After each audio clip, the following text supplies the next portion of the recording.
నగరం జిల్లాలోని సుప్రసిద్ధ రామతీర్థంలోని ఆలయంలో శ్రీరామనవమి వేడుకలు కన్నుల పండుగ జరిగాయి. వేద పండితులు, ఆలయ అర్చకులు శాస్త్రోక్తంగా సీతారాముల పరిణయ ఘట్టాన్ని జరిపించారు. స్వామివారి కళ్యాణ వైభోగాన్ని వీక్షించిన భక్తులు తన్మయత్వం పొందారు.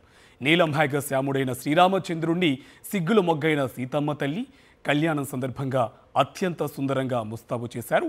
మేళ తాళాలు, భక్తుల జై జై ద్వానాల నడుమ వేడుకలు అట్టహాసంగా జరిగాయి. ఇక మంత్రి బొత్స సత్యనారాయణ సతీ సమేతంగా సీతారాములను దర్శించుకున్నారు.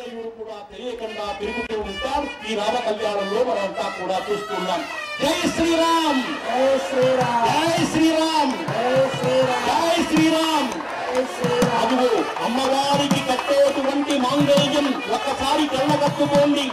మంగళ స్త్రీలు ఒకసారి కళ్ళకత్తుకుని మీ తాళికి కూడా నమస్కారం చేసుకోండి. ముత్తియంబులతో ఇళ్ళంచి పంచువారణ హర్షాధించి